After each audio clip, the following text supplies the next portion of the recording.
ನನಗೆ ಯಾವ ಗುರುವಿಲ್ಲ, ನನಗೆ ಯಾವ ದೀಕ್ಷೆ ಬೇಕಾಗಿಲ್ಲ.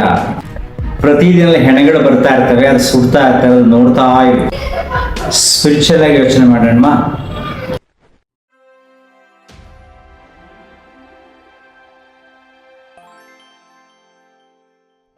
ನಮಸ್ಕಾರ ಸ್ನೇಹಿತರೆ, ಇವತ್ತು ಸ್ವಲ್ಪ ಸ್ಪಿರಿಚುವಲ್ ಆಗಿ ಯೋಚನೆ ಮಾಡೋಣ. ಆಧ್ಯಾತ್ಮಿಕವಾದ ಚಿಂತನೆ ಮಧ್ಯ ಮಧ್ಯೆ ಇರಬೇಕು, ಮನಸ್ಸು ಹಗುರ ಆಗಕ್ಕೆ. ಒಂದ್ಸರಿ ಒಬ್ಬ ಯುವಕ ಭಗವಾನ್ ಬುದ್ಧರ ಹತ್ರ ಹೋಗ್ತಾನೆ. ನನಗೆ ಸನ್ಯಾಸಿ ದೀಕ್ಷೆಯನ್ನು ಕೊಡಿ, ನಾನು ಸಾಧನೆ ಮಾಡ್ತೀನಿ, ಸನ್ಯಾಸಿ ಆಗ್ಬೇಕು ಅಂತ ಕೇಳ್ತಾನೆ. ಸೊ ಬುದ್ಧ ಹೇಳ್ತಾರೆ, ಇಲ್ಲಪ್ಪ, ಸ್ವಲ್ಪ ದಿನ ಆಗ್ಬೇಕು, ನೀನು ಇನ್ನೂ ಮೆಚುರಿಟಿ ಬರಬೇಕು, ಆಶ್ರಮದಲ್ಲಿ ಸೇವೆ ಮಾಡ್ಕೊಂಡಿರು, ಸಾಧನೆ ಸ್ವಲ್ಪ ದಿನ ಆಗಲಿ, ಇಲ್ಲಿ ಆಮೇಲೆ ನೋಡ್ತೀನಿ ಅಂತ. ಇಲ್ಲ ಗುರುಗಳೇ, ನನಗೆ ದೀಕ್ಷೆ ಕೊಡಿ, ಎಷ್ಟೇ ಕಷ್ಟವಾದ ಸಾಧನೆ ಆದರೂ ನಾನು ಮಾಡ್ತೀನಿ, ನೀವು ಮಾಡಿ ತೋರಿಸ್ತೀನಿ ಅಂತ. ಆಯ್ತಪ್ಪ ಅಂದ್ಬಿಟ್ಟು ಬುದ್ಧ ಅವ್ರು ಹೇಳ್ತಾರೆ, ಒಂದು ಕೆಲಸ ಮಾಡಿ, ಇದು ಕಠಿಣವಾದ ಸಾಧನೆ, ಈ ಸಾಧನೆಯಲ್ಲಿ ಗೆದ್ರೆ ಖಂಡಿತ ನಿನಗೆ ನಾನು ಸನ್ಯಾಸಿ ದೀಕ್ಷೆನ ಕೊಡ್ತೀನಿ ಅಂತ ಹೇಳ್ತಾರೆ. ಆಯ್ತು, ಏನಪ್ಪಾ ಅಂದ್ರೆ ಹತ್ತಿರದಲ್ಲಿರ್ತಕ್ಕಂಥ ಸ್ಮಶಾನದಲ್ಲಿ 21 ದಿನಗಳು ನೀನು ಧ್ಯಾನ ಮಾಡಬೇಕು. ಸ್ಮಶಾನದಲ್ಲಿ ಒಂದು ಗುಡಿಸಲಾಕೋ, ಗುಡಿಸಲಲ್ಲಿ ಕುಳಿತುಕೊಂಡು ಪ್ರತಿದಿನ ಹೆಣಗಳು ಬರ್ತಾ ಇರ್ತವೆ, ಅದು ಸುಡ್ತಾ ಇರ್ತವೆ, ಅದು ನೋಡ್ತಾ ಇರು. 21 ದಿನ ಯಾರ ಜೊತೆಯಲ್ಲೂ ಮಾತಾಡಬಾರ್ದು, ಸುಮ್ಮನೆ ಹೆಣ ಸುಡೋದನ್ನು ಮಾತ್ರ ನೋಡ್ತಿರ್ಬೇಕು. ಅಲ್ಲಿ ಪೂಜೆಗೆ ಅದಕ್ಕೆ ಇದಕ್ಕೆ ಹಣ್ಣು ಹಂಪಲೆಗಳು ಸಾಮಾನುಗಳು ಬರ್ತಾ ಇರ್ತವೆ ಪ್ರತಿದಿನ, ಅದನ್ನೇ ತಿಂದ್ಕೊಂಡು ನೀನು ಜೀವನ ಮಾಡಬೇಕು. ಹತ್ತಿರದ ನದಿಯಲ್ಲಿ ಸ್ನಾನ ಮಾಡ್ಕೊಂಡು ಇರಬೇಕು, ರಾತ್ರಿ ಅಲ್ಲೇ ವಾಸ ಇರಬೇಕು. 21 ದಿನ ಇದು ಕಠಿಣವಾದ ತಪಸ್ಸು. ಆಯ್ತು ಗುರುಗಳೇ, ಸಮಸ್ಯೆ ನಾನು ಮಾಡ್ತೀನಿ ಅಂತ ಹೋದ. ಸ್ಮಶಾನದಲ್ಲಿ ಗುಡಿಸಲೆ ಕಟ್ಕೊಂಡ, ಗುಡಿಸಲೆ ಕುಳಿತಿದ್ದಾನೆ. ಪ್ರತಿನಿತ್ಯ ತುಂಬ ಜನ ಬರ್ತಾ ಇದ್ದಾರೆ, ಹೆಣಗಳು ಸುಡ್ತಾ ಇದ್ದಾರೆ. ಹೆಣಗಳನ್ನೇ ನೋಡ್ತಾ ಇದ್ದ. ಗುರುಗಳು ಹೇಳಿದ್ರು, ಸುಮ್ಮನೆ ನೋಡ್ತಾ ಇರು, ನೋ ರಿಯಾಕ್ಷನ್, ನೋ ಟಾಕಿಂಗ್, ಮಾತಾಡಂಗಿಲ್ಲ, ಸುಮ್ಮನೆ ನೋಡು ಅಂತ.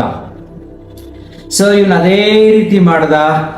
ಪ್ರತಿದಿನ ಎಷ್ಟೋ ಜನ ಮಾತಾಡ್ಸಕ್ ಬಂದರು. ಕೆಲವರು ದೊಡ್ಡ ದೊಡ್ಡ ಸ್ವಾಮೀಜಿ ಇದ್ದಾರೆ, ಸ್ಮಶಾನದಲ್ಲಿ ಕೂತಿದ್ದಾರೆ, ಧ್ಯಾನ ಮಾಡ್ತಿದ್ದಾರೆ ಅಂತ ಅವ್ರು ಮಾತಾಡ್ಸಕ್ ಬಂದರು, ಕಾಲಿಗೆ ಬೀಳಕ್ ಬಂದರು. ಇವನು ಯಾವುದೇ ರಿಯಾಕ್ಷನ್ ಇಲ್ಲ. ಯಾವಾಗ ರಿಯಾಕ್ಷನ್ ಮಾಡಿಲ್ವೋ ಇನ್ನೂ ಫೇಮಸ್ ಆದ. ಸ್ಮಶಾನದಲ್ಲಿ ಮಹಾಯೋಗಿಗಳಿದ್ದಾರೆ ಅಂತ ಎಲ್ಲ ಕಡೆ ಪ್ರಚಾರ ಆಗ್ತಾ ಇದೆ, ಬಂದು ನೋಡ್ತಾ ಇದ್ದಾರೆ, ಇನ್ನು ಮುಂದೆ ಸಮಸ್ಯೆ ಆಗ್ತಾ ಇದೆ. ಆದರೂ ಗುರುಗಳು ಹೇಳಿದ್ದಾರೆ ರಿಯಾಕ್ಟ್ ಮಾಡಬೇಡ ಅಂತ. ಸೊ ಹಾಗೆಯೇ ನೋಡ್ದ. 21 ದಿನ ಮಿನಿಮಮ್ 21 ಎಣೆಗಳನ್ನು ಸುಡೋದನ್ನ ನೋಡ್ದ, ಅದ್ರ ಬಗ್ಗೆ ಧ್ಯಾನ ಮಾಡ್ದ. 21 ದಿನ ಆದ್ಮೇಲೆ ಭಗವಾನ್ ಬುದ್ಧ ಕಳಿಸಿದ್ರು, ಹೋಗಪ್ಪ ಅವ್ನು ಕರ್ಕೊಂಡು ಬನ್ನಿ ಆಶ್ರಮಕ್ಕೆ ಅಂತ ಶಿಷ್ಯರನ್ನ. ಶಿಷ್ಯರು ಬಂದ್ರು, ಬನ್ನಿ ನಿಮ್ಮನ್ನ ಗುರುಗಳು ಕರೆತಿದ್ದಾರೆ. ಆಗ ಅವನು ಹೇಳ್ದ, ಯಾವ ಗುರು ಕರೆತಿದ್ದಾರೆ ನನಗೆ? ನನಗೆ ಯಾವ ಗುರುವಿಲ್ಲ, ನನಗೆ ಯಾವ ದೀಕ್ಷೆ ಬೇಕಾಗಿಲ್ಲ, ನನಗೆ ಯಾವುದೇ ಗೊಂದಲಗಳು ಇಲ್ಲ, ಯಾಕಂದ್ರೆ ನಾನೇ ಇಲ್ಲ. ಆ 21 ದಿನ ಹೆಣ ಸುಡೋದು ನೋಡಿ ಅವನೇ ಸುಟ್ಟೋಗ್ಬಿಟ್ಟಿದ್ದಾನೆ. ನಾನತ್ವ ನಾನೇ ಇಲ್ಲದಾಗ ನನಗೆ ಯಾವ ಗುರು ಬೇಕು, ನನಗೆ ಯಾವ ದೀಕ್ಷೆ ಬೇಕು? ನಾನೇನು ಇಲ್ಲ. ಅದ್ಭುತವಾದ ವೈರಾಗ್ಯದ ಸತ್ಯ ಅರಿವಾಗಿದೆ, ಅವನಿಗೆ ಜ್ಞಾನೋದಯವಾಗಿದೆ. ಸೊ ಅವ್ನು ನೆಕ್ಸ್ಟ್ ದೀಕ್ಷೆನೇ ಬೇಕಾಗಿಲ್ಲ. ಸೊ ಶಿಷ್ಯರು ಹೋದ್ರು, ಬುದ್ಧರ ಹತ್ರ ಹೇಳಿದ್ರು, ಈ ಥರ ಆಗಿದೆ, ಅವನು ಬರ್ತಾ ಇಲ್ಲ ಅಂದಾಗ ಅವ್ರು ಹೇಳಿದ್ರು, ಈಗ ಅವನಿಗೆ ಜ್ಞಾನೋದಯ ಆಗಿದೆ, ಅವನಿಗೆ ಯಾವುದೇ ದೀಕ್ಷೆ ಬೇಕಾಗಿಲ್ಲ, ಅವನು ಕಠಿಣವಾದ ತಪಸ್ಸು ಮಾಡಿ ಗೆದ್ದಿದ್ದಾನೆ ಎಂದರು. ಸ್ವಲ್ಪ ದಿನ ಆದ್ಮೇಲೆ ಹಾಗೇ ಅವನು ಹೊರಟ. ಎಲ್ಲಿ ಬೇಕೋ ಅಲ್ಲಿ ಸುಮ್ಮನೆ ಹೋಗ್ತಾ ಇದ್ದಾನೆ. ಆದರೆ ಅವನನ್ನು ಸಾವಿರಾರು ಜನ ಅನುಸರಿಸಕ್ಕೆ ಪ್ರಾರಂಭ ಮಾಡಿದ್ರು. ಅವರಿಂದ ತಪ್ಪಿಸ್ಕೊಳ್ಳೋದೇ ಕಷ್ಟ ಆಗ್ತಾ ಇತ್ತು. ಬೇಡ್ರಪ್ಪ, ನಾನು ಹಿಂದ್ಗಡೆ ಬರಬೇಡಿ, ನಾನು ಏನು ಅಲ್ಲ, ನಂದೇನು ಇಲ್ಲ, ಇದು ನಶ್ವರ ಜಗತ್ತು, ನನ್ನನ್ನು ಬಿಟ್ಬಿಡಿ ಅಂತ ಕೇಳಿದ್ರು ಶಿಷ್ಯರು ಬಿಡ್ತಾ ಇಲ್ಲ. ನೋಡಿ ಯಾವ ಮಟ್ಟಕ್ಕೆ ಹೋಯ್ತು. ಇಲ್ಲಿ ಎಲ್ಲ ಭವಬಂಧನಗಳಿಗೆ, ಎಲ್ಲ ಸಮಸ್ಯೆಗಳಿಗೆ ಮೂಲ ಕಾರಣ ನಾನು ಇಲ್ಲಿ ಶಾಶ್ವತ ಎನ್ನತಕ್ಕಂಥ ಭಾವನೆ ಅಷ್ಟೇ. ನಾನು ಇಲ್ಲೇ ಇರ್ತೀನಿ ಅಂತ ಭಾವನೆಗಳು ನಮಗೆ. ನಾನು ಯಾವಾಗಲೂ ಗ್ರೇಟು, ನಾನು ಬಿಟ್ಟರೆ ಏನೂ ಇಲ್ಲ ಅನ್ನತಕ್ಕಂಥ ಭಾವನೆ ನಮಗೆ. ಆದರೆ ಆ ನಿಜವಾದ ವಾಸ್ತವದ ಅರಿವಾಗೋದು ನಿಮಗೆ ಸಾವನ್ನು ಸ್ವೀಕರಿಸಿದಾಗ, ನಾನು ಸಾಯ್ತೀನಿ, ನಾನು ಮುದುಕಾಗ್ತೀನಿ, ನನಗೂ ರೋಗ ಬರುತ್ತೆ ಅಂತ ಅಂದ್ಕೊಂಡ್ರೆ ನಿಮಗೆ ಅದಕ್ಕೆ ಎಚ್ಚರಿಕೆ ವಹಿಸ್ತೀವಿ ಅಷ್ಟೇ. ಯಾಕಂದ್ರೆ ಇರುವಷ್ಟೇ ಕಾಪಾಡ್ಕೋಬೇಕಲ್ಲ. ನಾವೇನು ಮಾಡ್ತೀವಿ, ಇಲ್ಲ ನಾನಿಲ್ಲ ಪರ್ಮನೆಂಟು. ಪ್ರತಿದಿನ ಕನ್ನಡಿಯ ಮುಂದೆ ನಿಂತಾಗ ಬಿಳಿ ಕೂದಲುಗಳು ಬರೋಕ್ಕೆ ಪ್ರಾರಂಭ ಆದ ನೋಡ್ಕೋಬೇಕು. ನಾವೇನು ಮಾಡ್ತೀವಿ, ಸಮಾಜದ ಕೆಲವು ಕಟ್ಟಳೆಗಳಿಗೆ ಬಿಳಿ ಕೂದಲು ಬಣ್ಣ ಹಾಕೋತೀವಿ, ಅಲಂಕಾರ ಮಾಡ್ಕೊತೀವಿ, ಇಟ್ಸ್ ಓಕೆ. ಆದರೆ ವಾಸ್ತವ ಸತ್ಯದ ಅರಿವು ಏನು, ಮೇಲ್ ಬಣ್ಣ ಬೆಳೆದ್ರು ಕೆಳಗಡೆ ಬುಡ ಬೆಳಗಾಗತ್ತೆ.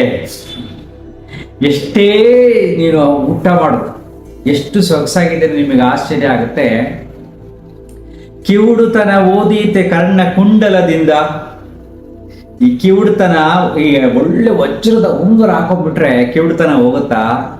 ಕಿವುಡುತನ ಓದೀತೆ ಕರ್ಣ ಕುಂಡಲದಿಂದ, ತೊಗಲು ಜಬ್ಬಲು ಬೀಳದೆ ಮೃಷ್ಟಾನ್ನದಿಂದ. ಮೃಷ್ಟಾನ ಪ್ರತಿದಿನ ವೆರೈಟಿ ಆಫ್ ಫುಡ್ ತಿಂತಾ ಇರು, ನಿನ್ನ ಚರ್ಮ ಸುಕ್ ಆಗೇ ಆಗತ್ತೆ, ನಿನ್ನ ಮುದುಕ ಆಗೇ ಆಗ್ತೀಯ.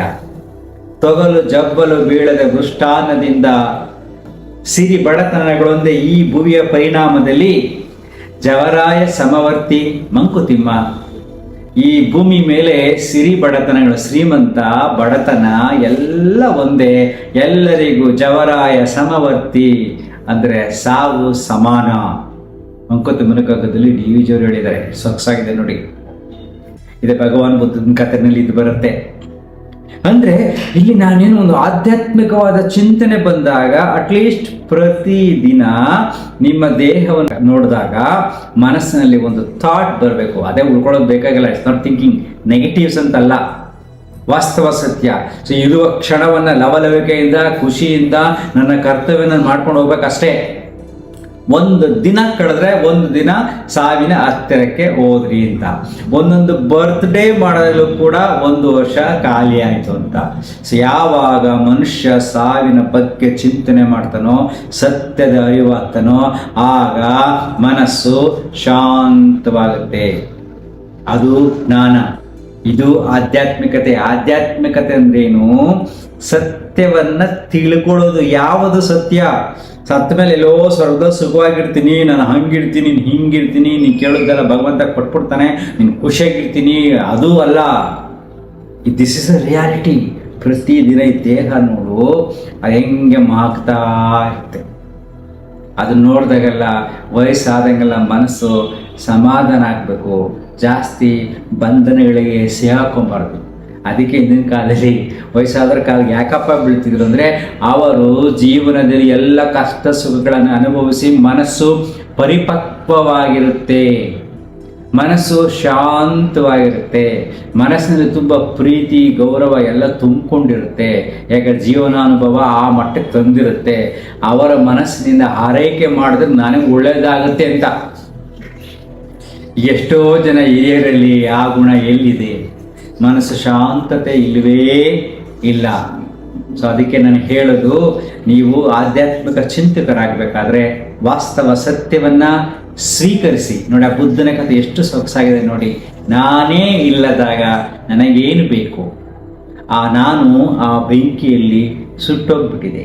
ಸೊ ಯಾವ ಗುರುವೂ ಬೇಕಾಗಿಲ್ಲ, ಯಾವ ದೇವರೂ ಬೇಕಾವಿಲ್ಲ, ಯಾವುದೂ ಬೇಕಾಗಿಲ್ಲ ಅಲ್ವಾ? ನಾನಿದ್ರೇ ನನಗೋಸ್ಕರನೇ ಎಲ್ಲ ಬೇಕು ಅಲ್ವಾ? ಇದು ಸಣ್ಣ ಕಥೆಯಿಂದ ನಿಮ್ಗೆ ಹೇಳಿದ್ವಿ. ಚಿಂತನೆ ಮಾಡಿ, ಪ್ರತಿದಿನ ನಿಮ್ಮ ದೇಹವನ್ನು ನೋಡಿ, ಆಗ ನಿಮ್ಮ ಮೆಚುರಿಟಿ ಬರ್ತಾ ಇರುತ್ತೆ. ಸಹಜವಾಗಿ ಸಮಾಜ ಸಂಸಾರದಲ್ಲಿದ್ದಾಗ ದೇಹನ ಚೆನ್ನಾಗಿ ನಾನು ಕಾಪಾಡ್ಕೋಬೇಕು. ಒಳ್ಳೆ ಬಟ್ಟೆ ಹಾಕೊಳ್ಳಿ, ಅಲಂಕಾರ ಮಾಡ್ಕೊಳ್ಳಿ, ಖುಷಿಯಾಗಿರಿ. ಕ್ಷಣ ಕ್ಷಣ ನೀನು ಆನಂದವಾಗಿದ್ದರೆ ಮಾತ್ರ ನಿನಗೆ ಅರಿವು ಬರ್ತಾ ಇದೆ ಅಂತ ಅರ್ಥ. ನಿನ್ನಲ್ಲಿ ಆನಂದ ಇಲ್ಲ ಅಂದರೆ ಅಜ್ಞಾನದಿಂದ ಬಳಲ್ತಾ ಇದೆಯಾ, ಇನ್ನು ಈ ಸೃಷ್ಟಿಯನ್ನು, ಈ ಸಮಾಜವನ್ನು ಅರ್ಥ ಮಾಡ್ಕೊಂಡಿಲ್ಲ. ಸೊ ನೆನ್ಪಿಟ್ಕೊಳ್ಳಿ, ಬರೋದೆಲ್ಲ ಬರಲಿ, ಹೋಗೋದೆಲ್ಲ ಹೋಗಲಿ, ಅಂತರ್ಮುಖಿ ಸದಾ ಸುಖಿ. Thank you.